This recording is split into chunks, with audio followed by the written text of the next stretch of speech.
आखिरकार हर कोई स्वाभाविक रूप से करोड़ों के मूल्य के गहनों के 2 पीसीज पर अपना पूरा ध्यान केंद्रित करेगा।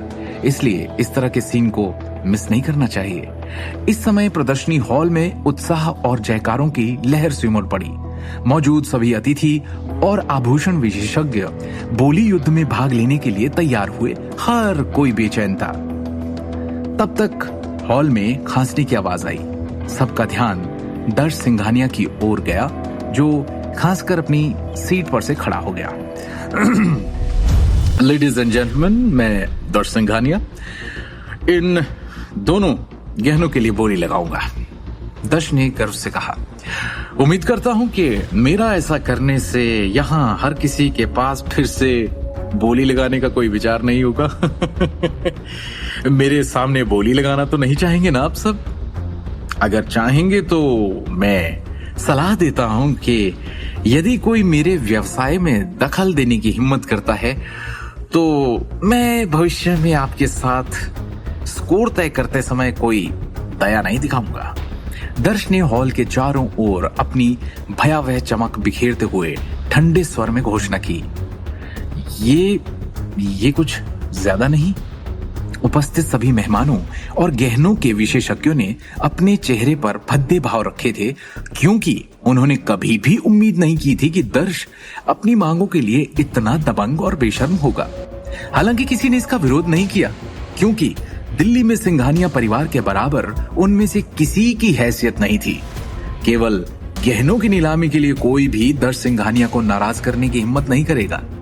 इसके अलावा 20 से 30 लोग जो वास्तव में करोड़ों के गहने के लिए बोली लगा सकते थे, वो सभी दिल्ली शहर के प्रसिद्ध सर्किल में सिंघानिया के साथ उठते बैठते थे।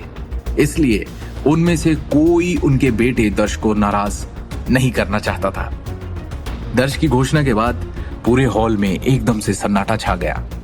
दर्श के चेहरे पर एक आत्मसंतुष्ट मुस्कान दिखाई दे रही थी और उसने फिर से घोषणा की, वेल, अब मैं एवरलास्टिंग लाइट के लिए 30 करोड़ की बोली लगाऊंगा। दूसरी ओर मैं ये किंग ऑफ द वर्ल्ड के लिए केवल 1 रुपए की बोली लगाऊंगा। ये क्या? न केवल आप 1 रुपए के साथ बोली शुरू कर रहे हैं, बल्कि आप अन्य लोगों को भी बोली लगाने नहीं देंगे। ये सही नहीं है मिस्टर दर्श। दर्श के अमानवीय तरीकों से उपस्थित सभी अतिथि और विशेषज्ञ हतप्रभ रह गए। एंकर मिस रोज सरदाना, मुझे लगता है कि मेरे काम करने का तरीका नियमों के अनुरूप है ना? आपने बताया कि कैसे दोनों पेंडेंट के लिए शुरुआती बोली नहीं लगेगी, है ना? दर्श ने रोज को देखा और सम्मानजनक तरीके से कहा। इस वक्त वो एक शक्तिशाली परिवार के राजकुमार सा व्यवहार कर रहा था और पूरी तरह अपने परिवार की शक्ति का फायदा उठा रहा था। वो रोज सरदाना अजीब तरीके से मुस्कुराई।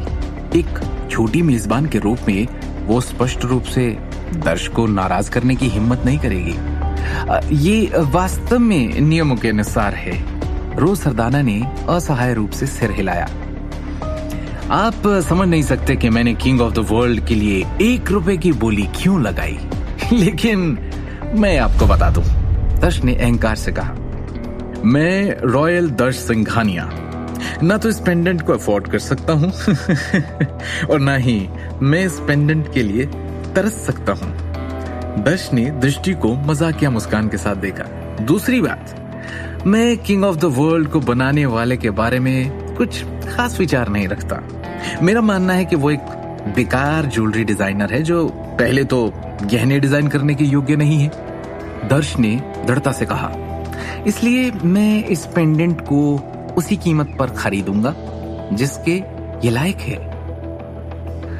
आप लिमिट क्रॉस कर रहे हैं। ऐसा करने का आपको कोई अधिकार नहीं है। दृष्टि खुद को रोक नहीं पाई और अपनी सीट से उठकर दर्श से जोर से कहा। गुस्सा उसके चेहरे पर साफ दिख रहा था। दर्श की हरकतें अमानवीय थी। मेरे पास क्या अधिकार है? मुझे ऐसा करने का अधिकार है क्योंकि मेरे पास तुमसे ज्यादा पैसा है। क्या ये जवाब काफी होगा? दर्श ने तिरस्कार के साथ कहा।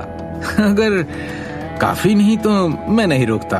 तुम मेरे खिलाफ बोली लगाने के लिए अपने पैसे का इस्तेमाल कर सकती हो, लेकिन क्या तुम्हारे पास इतना पैसा है जो तुम मुझे अपमानित करने की हिम्मत करोगी?